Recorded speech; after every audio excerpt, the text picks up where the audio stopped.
नमस्कार दोस्तों, मैं वी चतुर्वेदी आपका बायोलॉजी टीचर आपके green world publication YouTube channel पर आप सभी मित्रों का स्वागत करता हूं। जैसा कि आप सभी जानते हैं, राजीव क्वेश्चन बैंक की तरफ से फुल वीडियो सॉल्यूशन आपको जो चैप्टर्स हैं बायोलॉजी के साथ ही साथ सभी सब्जेक्ट के प्रोवाइड किए जा रहे हैं।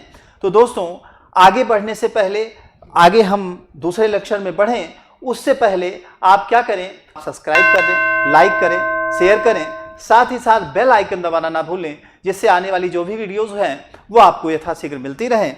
बढ़ते हैं दोस्तों टॉपिक की तरफ। जैसा कि आप सभी जानते हैं, हम आप जो दूसरा चैप्टर है वह पढ़ रहे थे 12th में, मानव जनन अंग, ह्यूमन रिप्रोडक्शन के बारे में हम आप देख रहे थे। दोस्तों, इस समय हमने कुछ टर्म्स थे जो कि आपको समझाए थे। ये टर्म्स आप अच्छे से समझ गए हैं। इसी के बाद जो नेक्स्ट लेक्चर था उसकी तरफ हमें आपको बढ़ना था और वह आपके सामने है दोस्तों, देखें।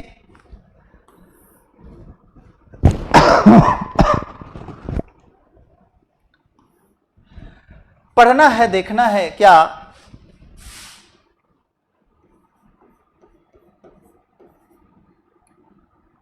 मनुष्य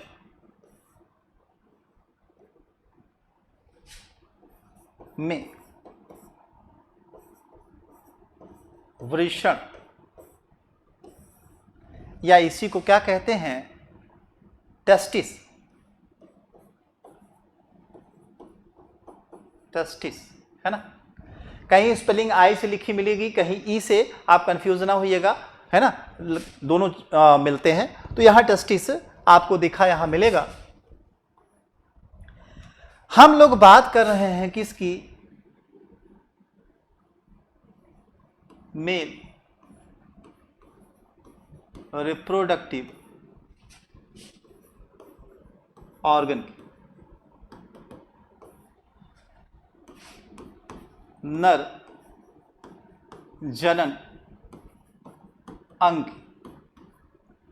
अगर दोस्तों हम नर जनन अंग की बात करें तो जो नर है, मनुष्य है, उसमें मेल जो पार्टनर होता है, उसमें जो मेन अंग होता है वो क्या है, वृषण होता है, टेस्टिस होता है। इसी टेस्टिस वाले हिस्से को आप यहां देखेंगे। अब टेस्टिस वाला जो हिस्सा है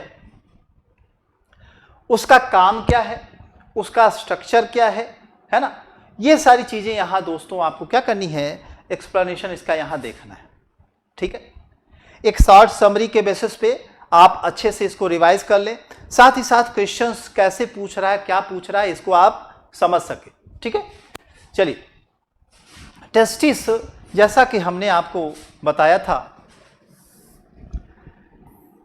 कुछ पाउच जैसा स्ट्रक्चर में टेस्टिस है दोस्तों।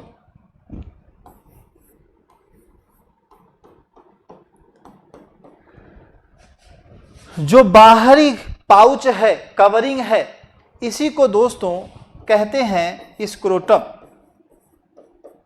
इंग्लिश में क्या कहते हैं, स्क्रोटम कहते हैं। या बाहरी जो परत है प्रोटेक्टिव, वह बनाता है। उसके अंदर 1 और 2, एक जोड़ी, संख्या में 2, जोड़ी में एक, 1 पेयर जो टेस्टिस है, जिसे आप वृषण कहते हैं, वह पाया जाता है। ये क्या है, टेस्टिस या वृषण।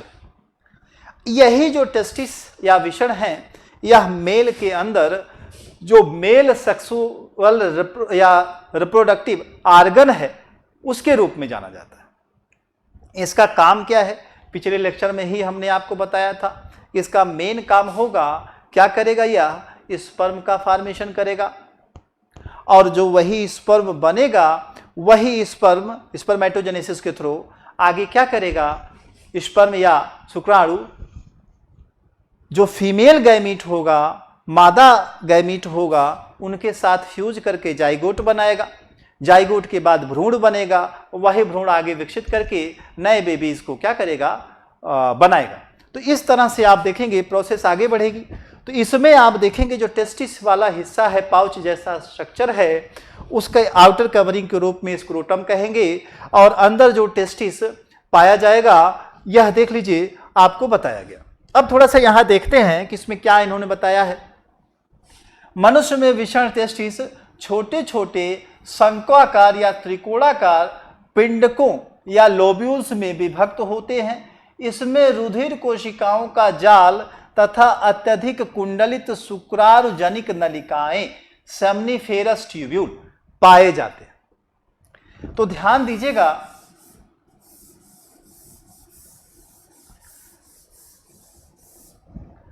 इसमें जो स्ट्रक्चर ये बना दिया है, इनके अंदर दो चीजें इन्होंने कही। क्या कही, ध्यान दीजिए। पहली बात, रुधिर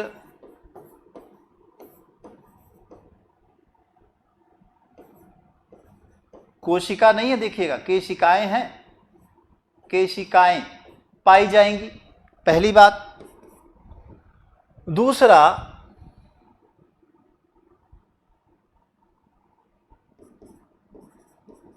अत्यधिक कुंडलित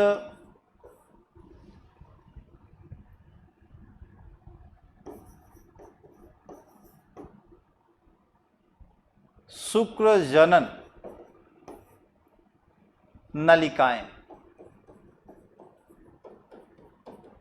जिनको इंग्लिश में क्या कहते हैं, सेमनीफेरस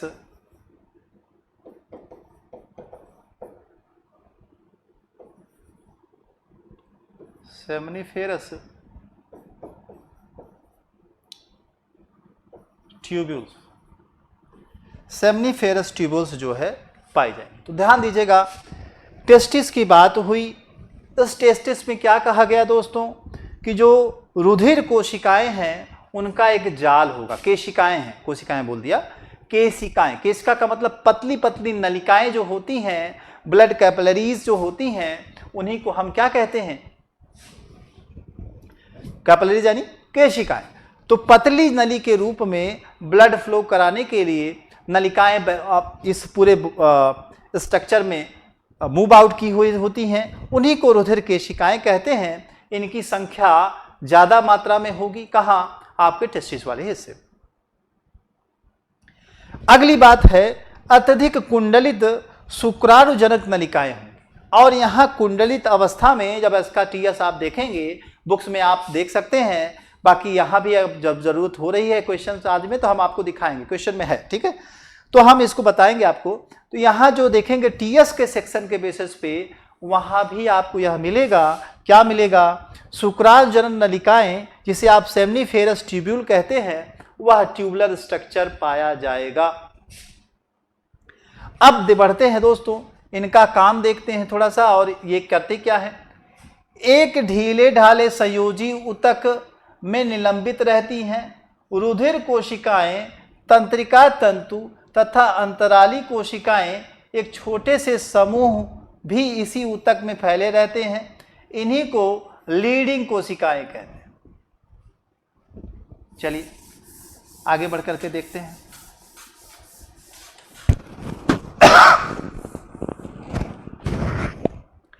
कह रहा है कि शुक्राणुजनक जो संयोजी ऊतक है, उन्हीं में रुधिर कोशिकाएं होती हैं, रुधिर केशिकाएं रहेंगी, तंत्रिका तंतु होगा, केशिका फिर तंत्रिका,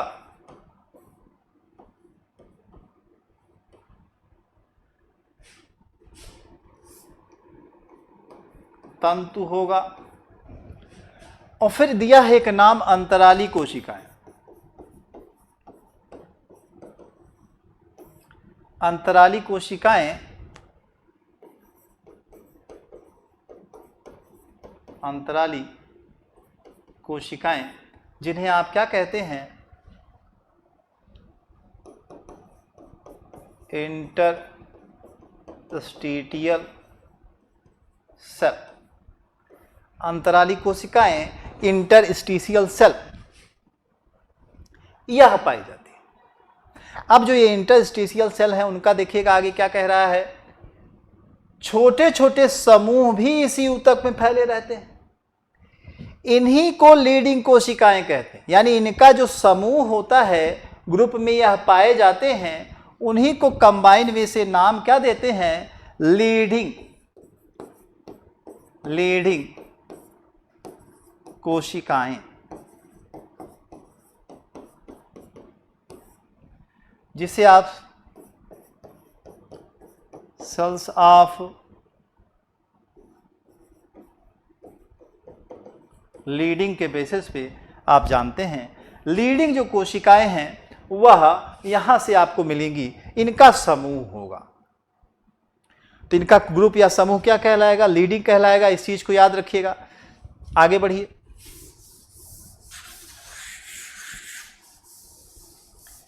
अब इन लीडिंग कोशिकाओं के बारे में थोड़ा सा और देखिए, दिया गया है, उस चीज को समझिएगा। यह अंतःस्रावी होती हैं, अंतःस्रावी, श्रावण करेंगी इसका मतलब, तथा नर हार्मोन्स टेस्टोस्टेरोन का क्या करेंगी, श्रावण करेंगी। नलिकाओं के अंदर शुक्राणुओं का भी निर्माण होगा। तो दो महत्वपूर्ण काम आपको लीडिंग सेल में मिली हैं, उनको आपको क्या करना है, ध्यान देना है। क्या,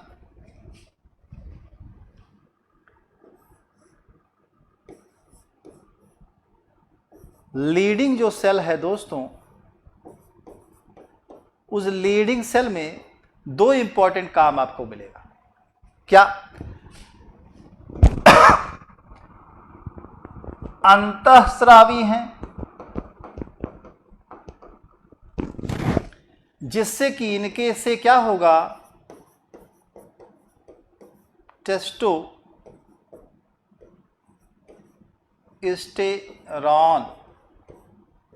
टेस्टोस्टेरोन नामक जो हार्मोन्स है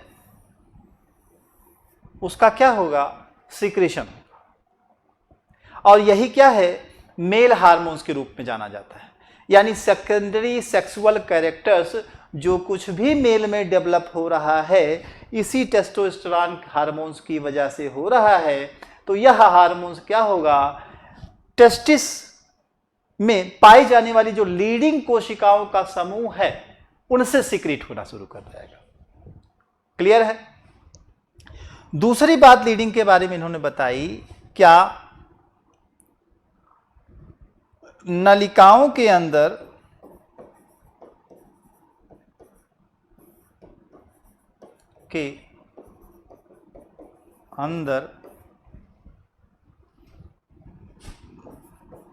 स्पर्म या शुक्राणु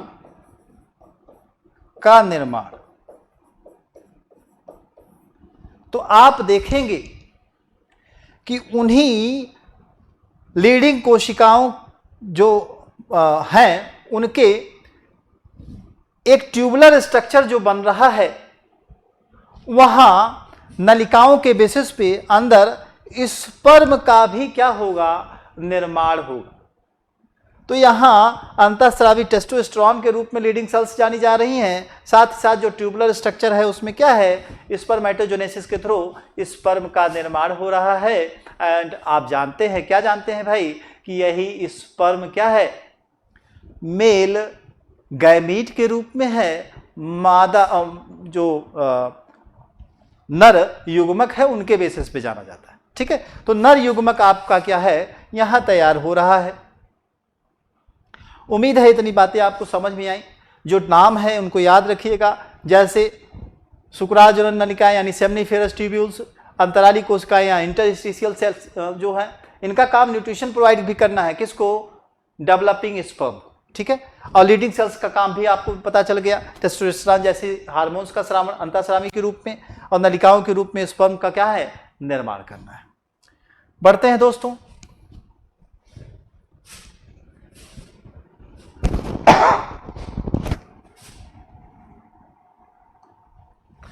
अगला जो पेज है, अगली जो बात है वह आप ध्यान से देखें।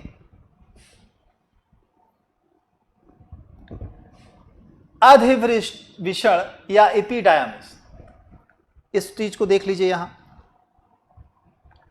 टर्म दिया गया है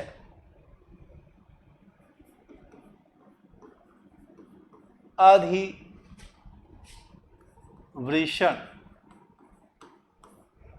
या इसी को क्या कह रहे हैं इंग्लिश में, एपिडायमिस।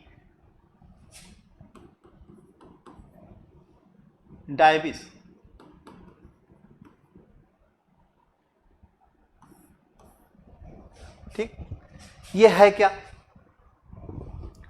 एक लंबी सकरी चपटी संरचना, लगभग 6 मीटर लंबी व अत्यधिक कुंडली नली होती है जो शुक्र वाहिनियां के मिलने से बनती है। यानी अधिविषण क्या है, ध्यान दीजिएगा, लंबी सकरी, ठीक है,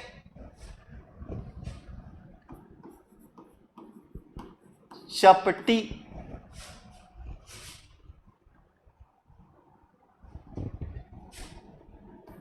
छह मीटर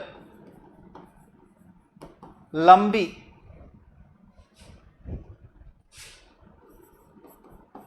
अत्यधिक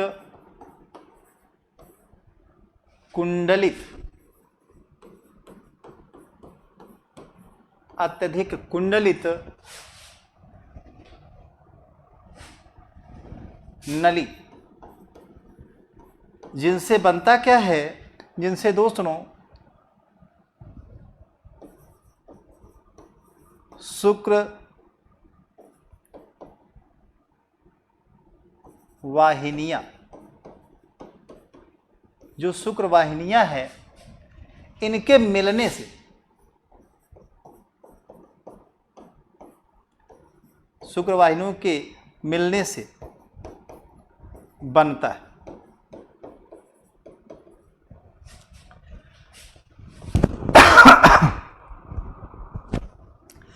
अधिविषण या एपिडायनामिस क्या है दोस्तों, अच्छे से समझ लीजिएगा, बात यहां सारी छांट दिया है हमने, आपको दिखा दिया है। यह क्या है, एक लंबी है, सकरी है, चपटी है, क्या है, नली के रूप में है, जो लगभग 6 मीटर लंबी है। और यह जो नली है वो अत्यधिक कुंडलित होती है। और यह जो पूरा स्ट्रक्चर है बनता किससे है, शुक्राणु वाहिनियों के आपस में मिलने से। यानी शुक्राणु निर्माण करके, आपने देखा डायनामिस, वो आप लीडिंग जो सेल है वहां देख रहे थे, शुक्राणु बन रहा था ट्यूबुलर स्ट्रक्चर में, उनको इकट्ठा करके सब एक जगह लाया जाता है। तो जो ट्यूबुलर स्ट्रक्चर ले आने वाले हैं उन्हीं को हम शुक्र वाहिनियां कहते हैं। उनका आपस में मिलना और मिल करके 6 मीटर लंबी स्ट्रक्चर्स बनाना, अधिक कुंडलित हो जाना, लंबी सक्रिय और चपटी दिखाई देना, यह पूरा स्ट्रक्चर किसका है, एपिडायमिस या अधिवृषण का है। उम्मीद है समझ आया होगा। आगे बढ़े दोस्तों, शुक्रवाहिनियां या वास डिफेंसिया,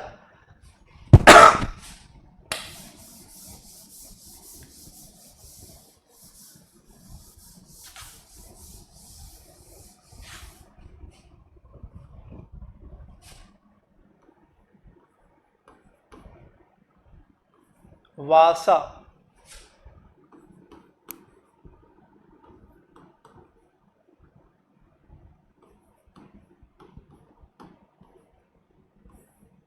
डिफरेंसिया शुक्र वाहिनियां, वास डिफेंसिया या शुक्र वाहिनियां, ये स्ट्रक्चर देखते हैं।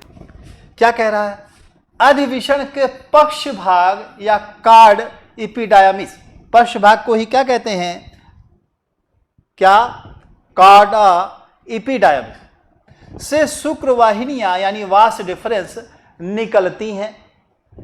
शुक्राशय यानी सेमिनल वेस्किल की छोटी छोटी नलिकाओं से जुड़कर स्खलन नलिका बनाती, ठीक है। तो यहां देखेंगे अधिवृषण का जो पश्च भाग है, पश्च भाग उसी को कह रहे हैं क्या, कार्डा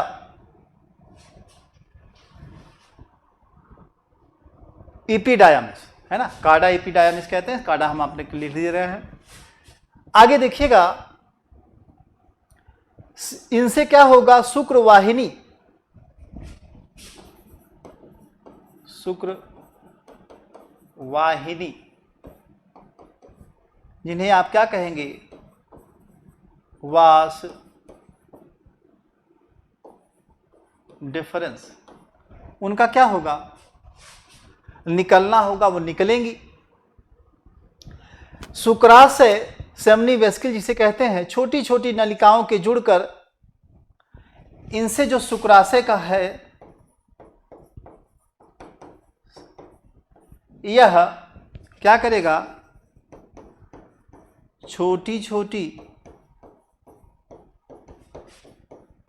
नलिकाओं, छोटी छोटी नलिकाओं के आपस में मिलने से क्या होगा दोस्तों, स्खलन नलिका, स्खलन नलिका, या इसी को क्या कहते हैं, इजैकुलेटरी डक्ट, इसका क्या होगा, निर्माण होगा। ठीक है, इजैकुलेटरी डक्ट का निर्माण होगा। यहां देखिएगा, यह नलिका मूत्र मार्ग यानी यूरेथ्रा में खुलता है। यही जो इजैकुलेटरी डक्ट है वो कहाँ खुलता है, मूत्र मार्ग या यूरेथ्रा में जाकर के खुलता है। तो शुक्राणु बना, इकट्ठा किया गया, इकट्ठा करके इजैकुलेटरी जो डक्ट है उसके थ्रू कहाँ लाके छोड़ दिया गया, यूरेथ्रा के पास। अब आगे देखिएगा, मूत्र मार्ग तथा मूत्र जनन अंग नलिका सिसिन के शिखर पर मूत्र जनन छिद्र द्वारा बाहर खुलता है। इसका प्रारंभिक भाग प्रोस्टेट नामक बड़ी ग्रंथि के मध्य निकलता है। स्खलन नलिकाएं इसी में खुलती। तो प्रोस्टेट नामक एक ग्लैंड होगी, हालांकि रिप्रोडक्टिव जो स्ट्रक्चर है उसमें आप देखेंगे 3 ग्लैंड स्पेशली पाई जाती। ठीक है, प्रोस्टेट के साथ सेमनी वेसिकल्स की भी बात आती है।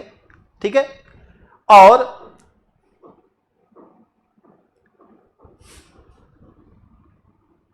बल्बो यूरेथ्रल 3 ग्लैंड है। एक आपका प्रोस्टेट, दूसरा आप देखेंगे बल्बो यूरेथ्रल, और तीसरा सेमनी वेसिकल। ये 3 ग्लैंड के रूप में आपको वहां जो रिप्रोडक्टिव स्ट्रक्चर है मेल का वहां आपको मिलेगा। सबका अलग अलग काम है। ठीक है, तो यहां मामला है प्रोस्टेट नामक जो बड़ी ग्रंथि है वह आपस में यहां स्खलन नलिका के बाद यहां यूरेथ्रा वाला जो हिस्सा है वहीं जाकर के मिलेंगी, खुलेंगी, और आगे जो है स्खलन जो नलिकाएं हैं ये यूरेथ्रा में खुल रही हैं।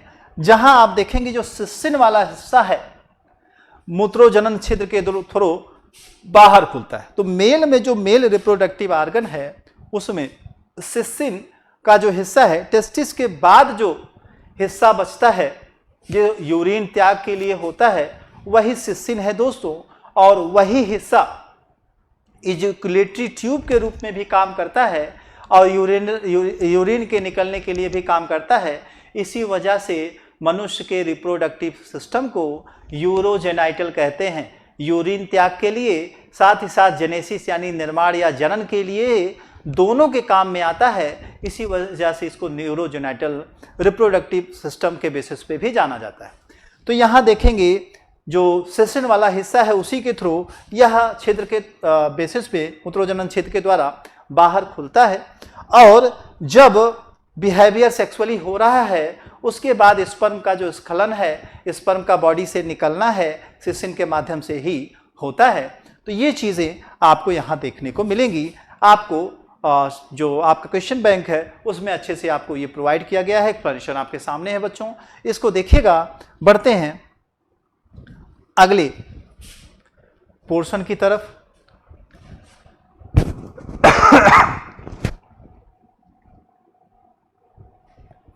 अगला जो पोर्शन है यहां आपको देख लेना है, जो फीमेल रिप्रोडक्टिव ऑर्गन है उनकी यहां चर्चा की गई है, उसके बारे में बताया गया है। थोड़ा सा उसको देखें।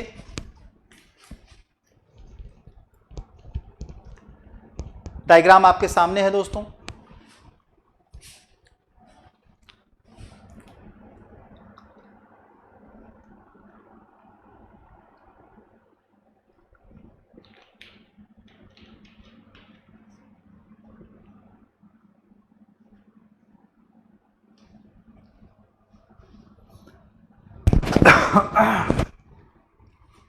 चलिए ध्यान दीजिएगा, यहां दोस्तों मादा जनन तंत्र या फीमेल रिप्रोडक्टिव सिस्टम जो है उसकी बात करी जाएगी। जो मादा जनन अंग है या फीमेल रिप्रोडक्टिव जो स्ट्रक्चर है उनमें आप देखेंगे तो यह जो आकृति है वह आपको दिखाई देगी। थोड़ा सा हम इसको और दिखाएं तो आप देखेंगे ओवरी का हिस्सा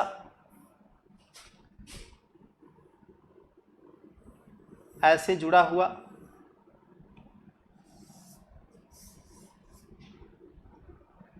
साथ ही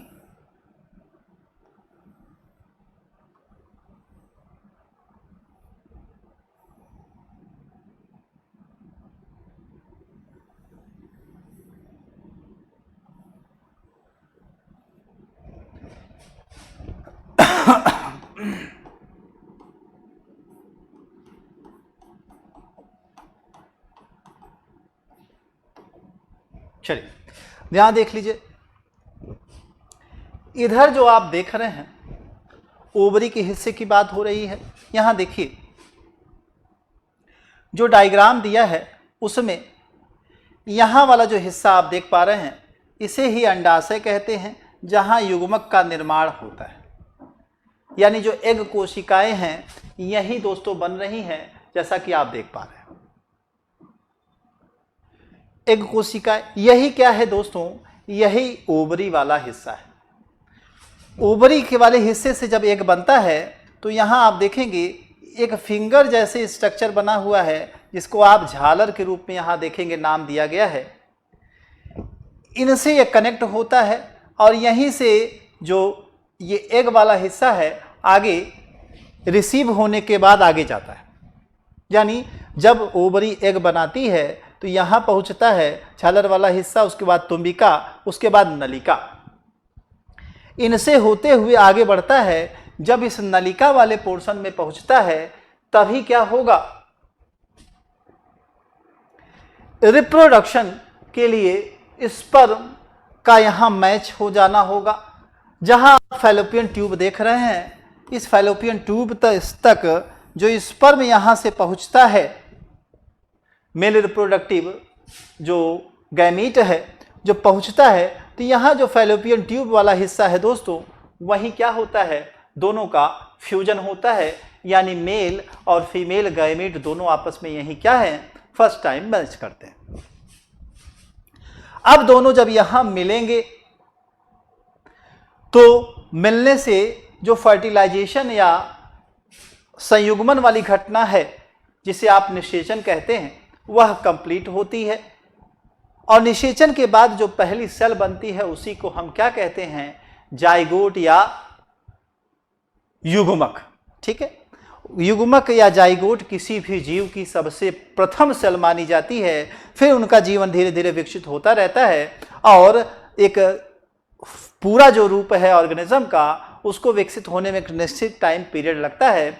जैसे ह्यूमन बॉडी में क्या है, 9 मंथ का एक पीरियड जो है पाया जाता है, जो कि गर्भावस्था का कहलाता है। तो स्पर्म यहाँ से एंट्री किया, यहाँ देख रहे हैं ओवरी में जो एग है, जो फीमेल रिप्रोडक्टिव एक तरह से गैमीट है, वह डिस्चार्ज होता है। इस झालर वाले हिस्से में पहले आता है, मूव करके तुम्बिका, उसके बाद फिर पहुँचता है फैलोपियन नलिका के पास। यहाँ जब एग पहुँचता है दोस्तों, तो तब तक यहाँ से स्पर्म जा चुका होता है और यह इस रास्ते आगे बढ़ कर के वहाँ फ्यूज करता है। कोई एक स्पर्म, एक जो कोशिका बनी है एग, उसको क्या करेगा, फ्यूज करेगा और जाइगोट बनाएगा। ध्यान रखिएगा, ओवरी जो दोनों है, इसका निर्माण जो फीमेल बॉडी होती है यानी कि लड़कियां होती हैं, उनका माँ के गर्भ में ही हो जाता है और इनमें लाखों की संख्याओं में जो इमेच्योर सेल हैं वो पाई जाती हैं और वही इमेच्योर सेल एक एक करके हर 28 साइकिल के बाद क्या करती हैं, मेच्योर होती हैं और एक एक का क्या करती हैं, फॉर्मेशन करती हैं। दूसरी चीज, एक बार लेफ्ट से दूसरी बार राइट से जो एग का फॉर्मेशन है वह होता रहेगा, यानी फीमेल जो रिप्रोडक्टिव गैमीट है उसका निर्माण होता रहेगा। 28 दिन की जो साइकिल है जिसे आप मेंस्ट्रुअल साइकिल कहते हैं, उनके अल्टरनेट के क्रम एक के बाद दूसरा, दूसरे के बाद तीसरा, ऐसा होता रहेगा और आप देखेंगे एक बार इससे एक निकलेगा, एक बार उससे एक निकलेगा। फर्टिलाइजेशन की प्रोसेस यही होगी। ठीक, अब अगर दोस्तों यहां एग फर्टिलाइज हो जाता है, यहां से स्पर्म गया है, यहां फर्टिलाइज कर दिया है,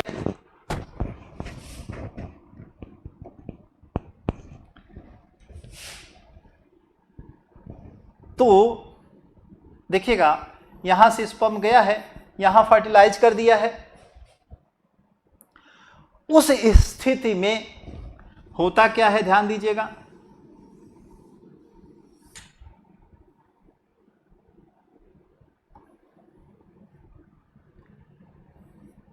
यह जो हिस्सा हम आपको दिखा रहे हैं यह गर्भाशय वाला हिस्सा है। यहां देख लीजिए, गर्भाशय का यह फंडिस वाला हिस्सा है। यह जो बीच वाला हिस्सा यहां दिखाई दे रहा है यही मेन गर्भाशय है। नीचे आप देखेंगे यहां यह क्या है, ग्रीवा तलिका है। उससे नीचे ये वाला हिस्सा यही योनि कहलाती है, जिसे जनन नाल के बेस पे भी जानते हैं। यही क्या है, रिसीविंग आर्गन है स्पर्म का रिप्रोडक्टिव बिहेवियर के दौरान, यानी जब रिप्रोडक्शन हो रहा हो या रिप्रोडक्टिव बिहेवियर हो रहा हो उस दौरान स्पर्म को रिसीव करने का जो काम है वह योनि करती है। ठीक, तो ध्यान दीजिएंगे यहां जो अंडकोशिका या एग है, यह स्पर्म से क्या है, यहां ऐसे स्पर्म गया और इसको फर्टिलाइज किया। कहां किया, फैलोपियन ट्यूब में किया। अगर यह फर्टिलाइजेशन होता है तो फर्टिलाइजेशन के तुरंत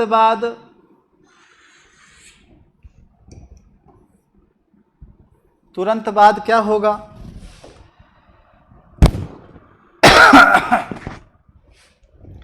जो एग होगी वह आकर के गर्भाशय वाले हिस्से में यहां ऐसे धस जाएगी। यहां ये जो भाग होता है, ये वाला हिस्सा जिसे हम डॉटेड कर रहे हैं दोस्तों, यह मीट का पोर्शन होता है दोस्तों, मांस का टुकड़ा या मांस का हिस्सा होता है। उसी में एग आकर के यहां से मूव आउट करके इधर आएगा और वहां धस करके क्या है, रुक जाएगा, यही रह जाएगा। और यही क्या करेगा, गर्भाशय या ओवरी वाला, यहां देखेंगे गर्भाशय वाला हिस्सा है यूट्रस का, और यही क्या करेगा, यहां विकसित होगा। ध्यान देंगे इस एग का फर्टिलाइजेशन होने के बाद यहां सेटल होना ही क्या कहलाता है, इम्प्लांटेशन कहलाता है। ठीक है, तो यहां इम्प्लांट हो जाएगा या कह दें यहां व्यवस्थित हो जाएगा और उसके बाद धीरे धीरे क्या है, ग्रो अप होगा। 9th मंथ के पीरियड के बाद यहां हार्मोनल प्रभाव से बच्चा हैच आउट हो करेगा या कह दें बच्चा बार्न आउट करेगा। हैच करना गलत है दोस्तों, बच्चा क्या करेगा, बार्न आउट होगा, तो यहां से बॉडी से बाहर जो है डिस्चार्ज होगा। तो ये तो था एक नॉर्मल कंडीशन। अब एक चीज और देखिए, अगर फर्टिलाइजेशन नहीं हुआ, एग फर्टिलाइज नहीं हुआ,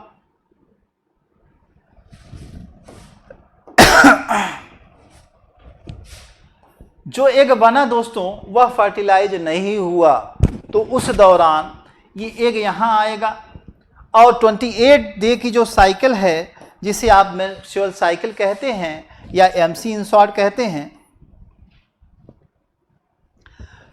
मेंस्ट्रुअल साइकिल या एमसी, यह प्रारंभ होगी और उस दौरान इस एग को बाहर निकालने की ब्लीडिंग के थ्रू ब्लड डिस्चार्ज करके रक्त के रूप में इसको बाहर निकाला जाएगा और हार्मोनल प्रभाव से ये सब कुछ होगा।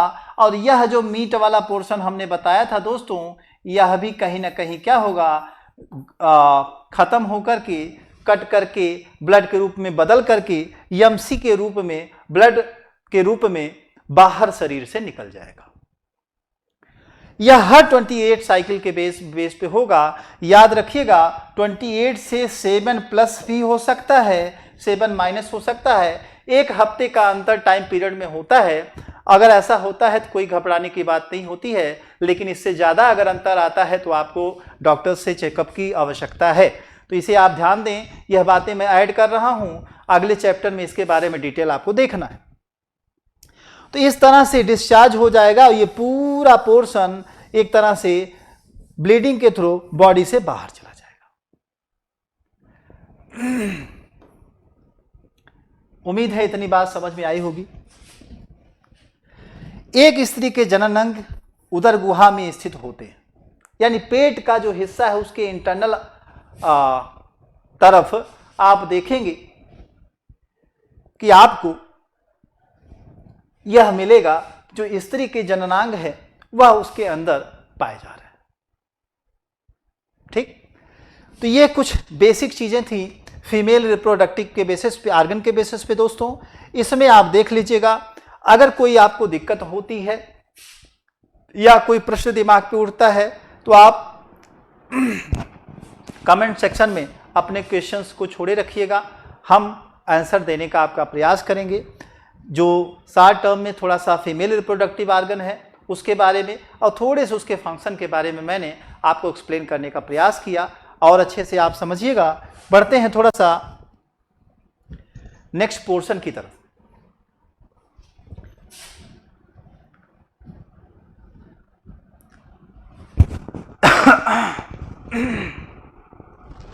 देखिए, जो नेक्स्ट पोर्शन आपका है फीमेल रिप्रोडक्टिव वाली आर्गन में ही आपने दो चीजें समझ ली। एक ने आपने देखा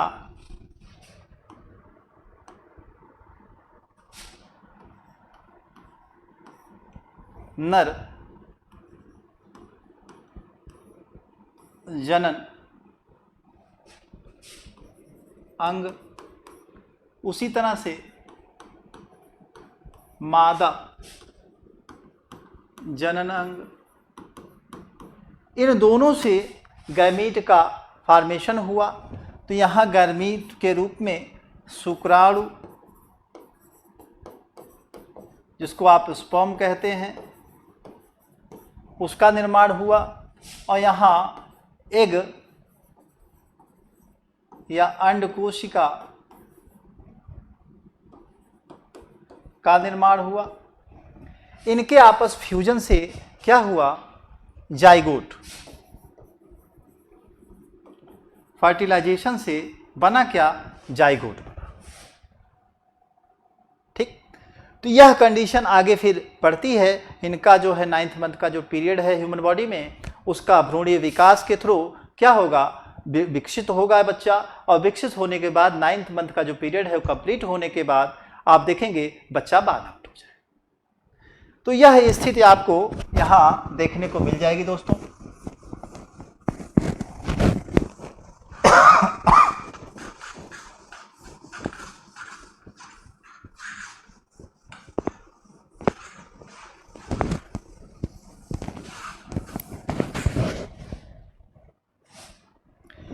फीमेल बॉडी में दो हार्मोन्स इंपॉर्टेंट है, प्रोजेस्टेरॉन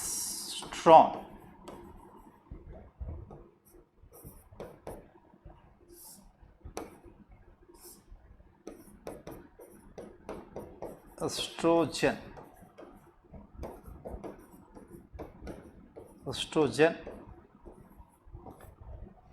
और प्रोजेस्टेरॉन। ये जो दो हार्मोन्स हैं, इनका सिक्रीशन आपको फीमेल बॉडी में दिखाई देने लगेगा दोस्तों। कब, पबर्टी अवस्था में। और इनके प्रभाव से ही जो फीमेल बॉडी है उसमें, या कह दें लड़कियां हैं, उनमें जो फीमेलनेस का कैरेक्टर है वह डेवलप करेगा। यह कहते हैं सेकेंडरी सेक्सुअल कैरेक्टर, द्वितीयक लैंगिक जो लक्षण हैं उनका विकास होगा। साथ ही साथ जो रिप्रोडक्टिव आर्गन हैं उनका जो है विकसित होना होगा। और जब आगे आप देखेंगे बच्चे के बर्न आउट होने की स्थिति में वहां भी प्रोजेस्टेरॉन और एस्ट्रोजेंस जो है वर्क करेगा, चाहे वह मिल्क सिक्रीशन करने के लिए प्रोजेस्टेरॉन की जरूरत हो या फिर बच्चे के बर्न आउट करने के लिए मसल्स का रिलैक्स होना, जिससे बेबी इस बॉडी से क्या करे, बाहर आ सके, बर्न आउट हो सके, उसके लिए भी इन हार्मोन्स का क्या है, रोल है। तो इन दोनों हार्मोन्स को याद रखिएगा। नाम इस वजह से आपके सामने है क्योंकि इनसे क्वेश्चंस होता है कि फीमेल हार्मोन्स कौन से हैं। तो मेल हार्मोन्स, फीमेल हार्मोन्स दोनों चीज़ें आपके पॉइंट ऑफ व्यू से जो है यहाँ एग्जाम के पॉइंट ऑफ व्यू से इंपॉर्टेंट है। दोनों की यहाँ चर्चा आपके सामने हो रही है। अब एक चीज और यहां दिमाग पे रख लीजिएगा, मिल्क जो फीमेल बॉडी में बच्चे को यूज कराने के लिए दिया जाता है, फर्स्ट टाइम ये होता है कि बच्चे को जो है मां का दूध मिलना चाहिए, वह बहुत आवश्यक होता है बच्चे के लिए। उसके पीछे सबसे बड़ा जो रीजन है वो भी यहां थोड़ा सा दिमाग में अपने रख लीजिए कि अगर बेबीज यूज कर रहा है मां के दूध का, तो उसकी बॉडी जो एनवायरमेंट में इन्फेक्शंस हैं, डिजीज हैं, उनके अगेंस्ट क्या होंगी, अच्छे से वर्क करेगी। ठीक है, वह अपने शरीर को क्या करेगा, बचा सकेगा, सुरक्षित रख सकेगा। और ऐसा ना होने पर उसकी बीमारियों से जो लड़ने की क्षमता है वह कहीं न कहीं कम हो जाती है। तो यहाँ यह चीज़ भी आपको ध्यान देना है। ठीक है, तो इनसे रिलेटेड भी कभी क्वेश्चन आपके दिमाग में भी आ सकता है और क्वेश्चन एग्जाम में के बेसिस पे भी पढ़ सकता है। तो यह कुछ पोर्शन रहा दोस्तों, जिस पे हमें एक शॉर्ट समरी आपके सामने लेसन्स की देनी है। आपको कोई ऐसा टॉपिक या कोई ऐसा पोर्शन जो ना समझ में आया हो तो कमेंट सेक्शन में दोस्तों आप पूछेंगे। साथ ही आपको जो नेक्स्ट आपका वीडियोस है वह मिलेगा, जिसमें कि हम और डिटेल्स जो चैप्टर से रिलेटेड है उनकी बातें करेंगे। आज यहाँ इतना ही आपको मिलेंगे आपको नेक्स्ट वीडियो में।